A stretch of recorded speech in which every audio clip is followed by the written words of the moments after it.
ரோகிணிக்கு துணை போக போய் இந்த மீனா வந்து கெட்ட பேர் எடுத்துக்கிட்டே இருக்கிறாங்க. ஏன் எதுக்கு அப்படின்னே தெரியல. என்னன்பான இனி உறவுகளுக்கு வணக்கங்க. மீனா ஸ்ட்ரிக்டாக சொல்லிடுறாங்க வேணவே வேணாம் அப்படின்னு சொல்லிட்டு. ஏன்னா அவங்க பாட்டி வந்து எப்படி இருந்தாலும் அவங்க பேரனை கேட்பாங்க அப்படின்னு சொல்லிட்டு முடியாது முடியாது அப்படின்ட்டு போயிடுறாங்க. முத்து என்ன பண்ணுறாரு, வேறு வழியே இல்லாமல் ரொம்ப மனசு சோகத்தோட டக்குன்னு வண்டி எடுத்துகிட்டு போயிடுறாரு. அவரால் வண்டியை ஓட்ட முடியல. போயிட்டு அங்கே செட்டில் இருக்கிறாங்க. எல்லாரும் என்னாச்சு என்னாச்சுன்னு கேட்க, ஏன்டா கேட்குறீங்க, என் பொண்டாட்டி இப்போ கொஞ்ச நாளாகவே மனசே என்னண்டோன்னு இருக்கிறா, மனசை கேட்கவே மாட்டேங்கிறா, எது சொன்னாலும் அவள் ஏட்டிக்கு போட்டியாக பேசுகிறா, ஒரு மாதிரியா இருக்கா. இதில் விட பார்லரமாவும் என் பொண்டாட்டி நல்லா பேசிக்கிறாங்க, என்ன நடக்குதுன்னே தெரிலடா. பார்த்தா அந்த பயலுக்கு எங்கள் அண்ணன் ஊட்டி விட்றான், ஒன்றுமே புரியலடா, என்ன நடக்குதுடா, மர்மமாக இருக்குது அப்படின்னு கேட்க, சரி சரி விடு, எப்படியோ அந்த பயலை வந்து உன் அண்ணன் நல்லா பார்த்துக்கிறான்ல விடு அப்படிங்கிறாங்க. எனக்கு மனசு ஒரு மாதிரியா இருக்குது, அந்த பயலுக்கு அம்மா இல்லை, நம்ம எடுத்துக்கலாம்னு நினைக்கிறேன். அட விடு, எதா இருந்தாலும் அந்த கடவுள் மேலே பாரத்தை போடு அப்படிங்கிறாங்க. இப்போ தானே ஐயப்பன்ட்ட போயிட்டு வந்தேன், அந்த ஐயப்பன் உனக்கு நல்ல வழியை காமிப்பார், நீ கவலைப்படாமல் போ, உனக்கு துணை இருக்கும் பாரு, உனக்கு கால் வந்துக்கிட்டே இருக்குது அப்படிங்கிறாங்க. பார்த்தா அட்டன் பண்ணி பேசுகிறாங்க. இந்த மாதிரி ஹாஸ்பிட்டல் போகணும் வாங்க அப்படிங்கிறாங்களா. ஹாஸ்பிட்டலுக்கு ஏற்றிட்டு போயிடுறாரு. ஏற்றிட்டு போய் இறக்கி விட்டுறாங்க. இறக்கிட்டு காசை வாங்கிடுறாரா. அப்படியே அவரால் மனசே சரியில்லை, வண்டி எடுக்காமல் அப்படியே நின்றுக்கிட்டே இருக்காங்க. சார் வண்டி எடுங்க கொஞ்சம், அடுத்த வண்டி வருதுல்ல அப்படின்னு அங்கே வாட்ச்மேன் சொல்ல, உடனே சரி சாரி சாரி அப்படின்ட்டு வண்டி எடுக்கிறாங்க. எடுத்துகிட்டு அப்படியே இங்கிட்டு திரும்புகிறாங்க. கரெக்டாக வெளியிலேருந்து வர்றாங்க. ரோகிணியோட கொழுந்தன் பொண்டாட்டியும் கொழுந்தனும் வெளில வந்தோன்னே தம்பி தம்பி அப்படின்னு கூப்பிட்றாங்க. முத்து பார்த்தா அப்படியே விட்டத்தே பார்த்துக்கிறாரு. பொண்டாட்டி இப்படி பண்ணுறாளே அப்படி பண்ணுறாளே, வீட்டில் நடக்கிறதெல்லாம் அதிசயமாக இருக்கே, இது நமக்கு தானா இல்லை ஒரு மாயையா, வீட்டில் எதுவும் பில்லி சூனி நடக்குதா அப்படி இப்படின்னு பார்க்க அவங்க ரெண்டு பேரும் கத்துறாங்க. பக்கத்தில் வந்து தம்பி அப்படிங்க கேட்கல திரும்புறாரு. வா நீங்கள் வாங்க அப்படின்னு ஒரு மாதிரியாக குழம்புறாரு. என்ன முத்து தம்பி, நீங்கள் முத்து தானே? ஆமாங்க அப்படிங்கிறாங்க. அன்னைக்கு நீங்கள் உங்கள் ஃப்ரெண்டுக்கிட்ட எங்களை விட்டுட்டு போனீங்க, ரொம்ப தங்கமான மனுஷன். ஆமாம் என்ன மாதிரி தான் அவனும், என் ஃப்ரெண்டு தான் செல்வம், ரொம்ப நல்லவன். ஆமாம் ரொம்ப நல்லவர் தான். இப்போ கூட போகணும் பஸ் ஸ்டாண்டுக்கு, அதான் உங்களை கூப்பிடலான்னு நினச்சோம். செல்வத்துக்கு அடிப்போமா உங்களுக்கு அடிப்போமான்னு நினச்சோம், நீங்களே வந்து நின்றுட்டீங்கப்பா, எங்களை கூட்டிகிட்டு போக முடியுமா அப்படின்னு கேட்க, ஓகேம்மா அப்படிங்கிறாங்க. போகிறதுக்கு முன்னாடி ஒரு கோயிலுக்கு போயிட்டு போமா. ஏன் இல்லை, எங்கள் ரெண்டு பேருக்கு செக்கப் பண்ணி பார்த்ததில்ல எல்லாம் நல்லா இருக்குது அப்படின்னு தான் சொல்கிறாங்க.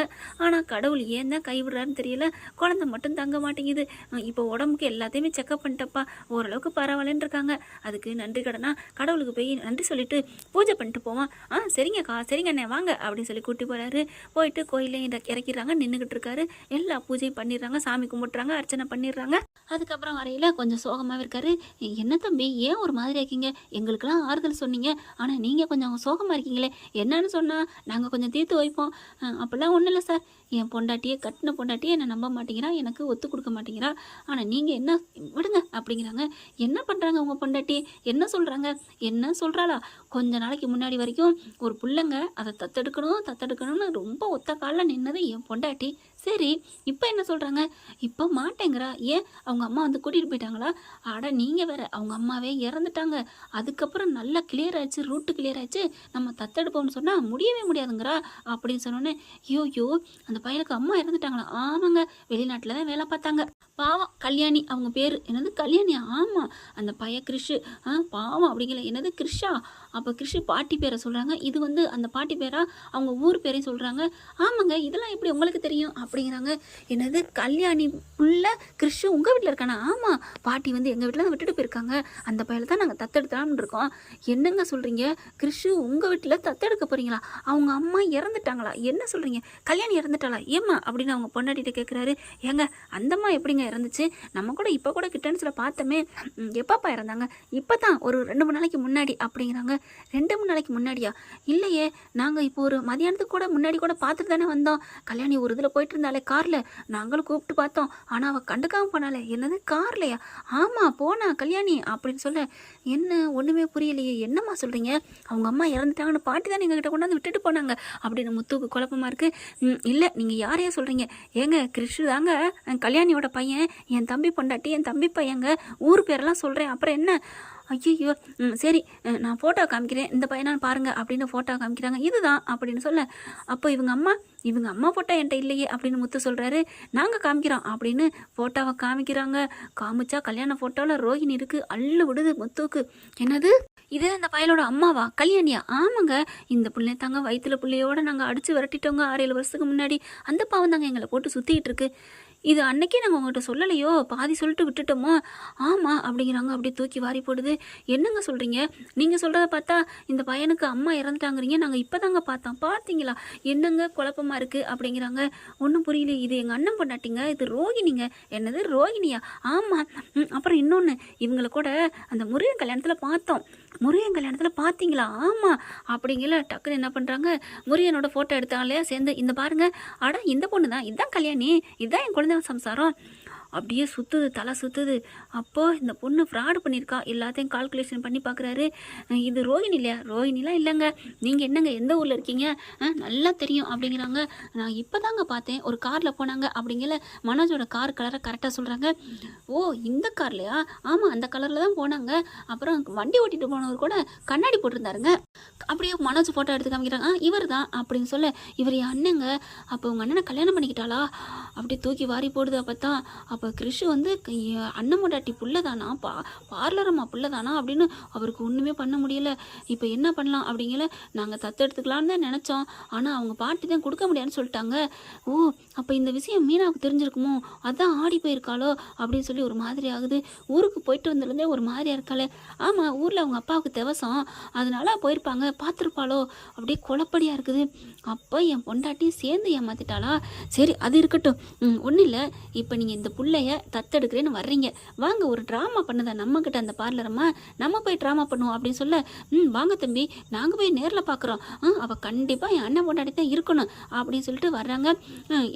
நல்லா தெரியுங்க, நான் மதியானம் தான் பார்த்தேன்னு சொல்கிறேன்ல அப்படிங்கிறாங்க. அதுக்கப்புறம் வீட்டுக்கு கூட்டி வராங்க. சாயந்தரம் ஆயிடுது, எல்லாரும் வந்துடுறாங்களா. வந்ததுக்கப்புறம் மீனா அப்பா அப்படின்னு எல்லாரும் வாங்க வாங்க அப்படின்னு சொன்னோன்னே, என்ன மீனா நம்ம தான் தத்தெடுக்க கூடாதுன்னு சொன்னேன் கிருஷை, இப்போ கிருஷை தத்தெடுத்துருக்கு வேற ஒருத்தவங்க வந்திருக்காங்க. ஏங்க அந்த பையன் பாவம் இல்லையா, என்ன ஆளாளுக்கு தத்தெடுக்கிறான் அப்படின்னே சொல்லிட்டு இருக்கீங்க, என்ன அப்படின்னு கேட்க, என்ன மீனா தத்தெடுக்க கூட ஆள் இல்லையேன்னு இருந்தால் தான் அந்த பையன் கஷ்டப்படணும், அம்மா இல்லாட்டி நமக்கா எத்தனை பேர் அம்மா அப்பா இருக்காங்கன்னு அவன் சந்தோஷம் தான் படுவான் அப்படிங்கிற. ரோஹிணி வருது, என்ன பண்ணுறதுன்னு தெரியல. யார் வந்திருக்கா அப்படிங்கிற, வாங்க இருங்க வருவாங்க அப்படின்ட்டு, சார் வாங்க மேடம் அப்படிங்கிற. 2 பேரும் வராங்க. அப்படியே 2 பேரும் பார்த்தோன்னு ரோஹிணி முகத்தையும் பார்க்குறாருங்க முத்து. அப்படியே அள்ளு விடுது. ஐயோ அப்படின்னு அப்படியே நைஸாக திரும்ப, அப்போ நீ தானே அந்த திருட்டுக்கிழவனி, சூப்பர் சூப்பர் அப்படிங்கிற. 2 பேரும் வராங்க. விஜயா பார்க்குது, வாங்க வாங்க வாங்க வாங்க அப்படின்னு உட்கார வைக்கிறது என்ன, அப்படியே அவ்வளோ அழகாக உபசரிக்குது. பார்க்குறாரு முத்து, என்ன நம்ம அம்மா இவ்வளோ உபசரிக்குதே, ஓ இந்த பையன் போயிடுவேன்னு சந்தோஷம். அப்பா எதில் பார்த்தாலும் தனக்கு லாபத்தே எங்கள் அம்மா பார்க்குதே அப்படின்னு நினைக்கிறாங்க. அண்ணாமலை அது புரியலை. அவர் என்ன பண்ணுறாரு, என்ன விஜயா புதுசாக வந்திருக்காங்க அவங்களெல்லாம் வர வைக்கிற, ஏங்க பிள்ளைய தத்தெடுக்கணும்னு வர்றவங்களுக்கு நல்ல மனசு இருக்கணும்ல, என் பார்வதிக்கு தான் கொடுக்கல, இவங்களுக்காவது கொடுங்களேன், இவங்க புரிச்ச மாட்டாட்டி தானே, வாங்கங்க டீ குடிக்கிறீங்களா, மீனா டீ போட்டு கொண்டு வா அப்படிங்கிறது. என்ன இந்த பையலை தத்தெடுத்துக்கிறீங்களா, எடுத்துக்கோங்க எடுத்துக்கோங்க, நீங்கள் ஒரு பைசா கூட தர வேணாம், அவங்க பாட்டிக்கிட்ட கூட சொல்லிக்கலாம் அப்படின்னு பறக்குதுங்க. மனோஜும் அதே தான் சொல்கிறாரு. ஆமாம் ஆமாம் கொண்டு போங்க அப்படிங்கல. மீனா வந்துட்டு உங்களுக்கு தேவையாங்க, அவங்க பாட்டி வந்தால் என்ன சொல்கிறது, பாட்டியே வர வச்சுருவோம், வந்ததுக்கு அப்புறமே சொல்லிக்கலாம் அப்படிங்கிறாங்க. என்னது பாட்டியே வர வைக்கிறீங்களா? ஆமாம் சொல்லியாச்சு, இதோ வந்துட்டு இருக்காங்க அப்படிங்கல. என்னன்னு பார்த்தா இந்த மாதிரி கிருஷ்ணுக்கு ரொம்ப உடம்புக்கு முடியல, வாங்கன்னு சொல்லி முத்து வந்து ஃபோன் பண்ணி சொல்லிடுறாங்க. அலறி அடித்து ஓடி வர்றாங்க. ஓடி வந்தோன்னே பார்க்குறாங்க. பார்த்தோன்னே அள்ளு விடுது. என்னம்மா நல்லா இருக்கீங்களா அப்படின்னு கேட்க, என்னது நல்லா இருக்கீங்களா? ஆமாம் இவங்க தான் என் தம்பி பொண்டாட்டியோட அம்மா அப்படின்னு சொல்ல, கல்யாணியோட அம்மா அப்படிங்கிறாங்க. அப்படியே தூக்கி வாரி போடுது. கிருஷ் எங்கள் பேரன் எங்கள் பிள்ளை தான், என் அண்ணன் பிள்ளை தான் அப்படிங்கிறாங்க. என்னது உங்கள் அண்ணன் பிள்ளையா? ஆமாங்க. அப்புறம் ஏன் நீங்கள் வந்தோன்னு சொல்லலை? இல்லைங்க சொல்லிக்கலான்னு தான் இருந்தோம், ஆனால் இது வந்து யாரோ எவரோன்னு நினச்சிட்டு இருந்தோம், கொஞ்சம் சின்ன பிள்ளைல பார்த்தது இல்லையா, இப்போ இந்த அம்மாவோட பேர் என்னன்னா எங்க தம்பி பிள்ளை தான் அப்படின்னு நாங்க நினைச்சுக்கிட்டோம் அப்படிங்கிறாங்க. அப்படியே பாக்குறாங்களா. அப்படியே ரோஹிணி பாக்குது. என்னம்மா கல்யாணி பேசாம அங்கிட்டே போனா என்ன அர்த்தம் அப்படின்னு சொல்ல, என்னது கல்யாணி, யார் கல்யாணி, நானும் கல்யாணி இல்லையே அப்படின்னு ரோஹிணி அங்கிட்ட உள்ளுக்க போகுது. நில்லடி அப்படின்னு சொல்லிட்டு பயந்து கையை பிடிக்குது அந்த அம்மா. அந்த அண்ணன் பொண்டாட்டியா குழந்தை பொண்டாட்டி, எங்கே போற கல்யாணி, யார் கல்யாணி, நானும் கல்யாணி இல்லை, நீங்க யாரை நினைச்சிட்டு வந்து சொல்றீங்க. முத்து வராரு கையை தட்டிட்டு. ஆனாலும் நல்லா மாட்டியும் முழுக்க நடந்து முக்காடு எதுக்குங்கிற மாதிரி பண்ணுற பார்த்தியா, சூப்பர் பார்லரம்மா அப்படிங்கிறாங்க. என்ன சொல்கிறதுன்னு தெரியல. அப்படியே ஆடி போகிறாங்க. அப்படியே ரோஹிணி விஜயா பார்க்குது. என்னது இவ தான் கல்யாணியா அப்படிங்கல. மனோஜ் வராங்க. அம்மா அப்போ கல்யாணி பேய் வந்து ஆட்டினதெல்லாம் இவ தானா, ஏண்டி நீ தான் நடிச்சியா? ஐயோ இல்லை மனோஜ் அப்படிங்கிறாங்க. எல்லாமே நீ தான், எல்லாம் தெரிஞ்சு போச்சுடி அப்படிங்கிறாங்க. ஏன் கல்யாணி இப்படிலாம் பண்ண, அந்த பிள்ளைய நாங்கள் தத்தெடுக்க கூடாதா, ஏன் அண்ணன் பிள்ளை தானே, ஏன் தம்பி பிள்ளை தானே அப்படிங்கிறாங்க. ஏமா நீங்களும் ஏமா இப்படி பண்ணுறீங்க அப்படிங்கல. அவங்களால ஒன்றும் பண்ண முடியலை. ரோஹிணி என்னதான் பித்தலாட்டம் பண்ணாலும் என்னை மன்னிச்சிருங்க, நான் என்ன பண்ணுவேன், என் பொண்ணோட வாழ்க்கை அப்படின்னு எல்லாத்துலேயும் கெஞ்சுறாங்க, காலில் விழுந்து அழுகுறாங்க. கிறிஷ் வந்து பாட்டி அழுகாதீங்க பாட்டி, என்ன மனோஜ் அங்கிள் நல்லா பார்த்துக்கிறாரு, கிழிச்சாரு, இப்போ உண்மை தெரிஞ்சு போச்சு, இன்னும் என்ன அங்கிள் நீங்கள் என்ன பார்த்துக்குங்களே, டே கையாடுறா, என்ன ஒன்னே யார் பார்க்குறா, உன் ஆத்தாக்காரி பேய் வேஷம் போட்டு என்னை நடிச்சிருக்கா.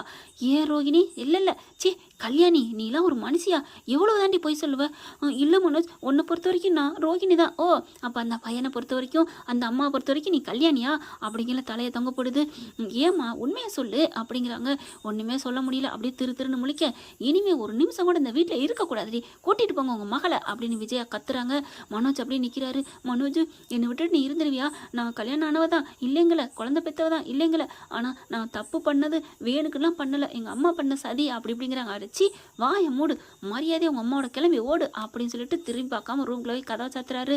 முத்து மீனா எல்லாரும் அப்படியே அதிர்ச்சியில் நிற்கிறாங்க. இவ்வளோ பெரிய ஃப்ராடாக இருக்காளே அப்படின்னுட்டு ரோஹிணி அப்படி திருன்னு முடிக்குது. விஜயா ஒரு நிமிஷம் கூட இங்கே இருக்கக்கூடாது, இல்லைன்னா நான் போலீஸுக்கு போவேன் அப்படிங்கிறாங்க. என்ன ஃப்ரெண்ட், இப்படிலாம் போனால் நல்லா தானே இருக்கும், பார்க்கலாம் என்ன நடக்க போகுதுன்னு. இந்த பற்றி உங்களுக்கு பிடிச்சிருந்துச்சுன்னா உங்கள் பொண்ணான கையில் ஒரு லைக்கை போட்டு சப்ஸ்கிரைப் பண்ணிடுங்க. Thank you friends.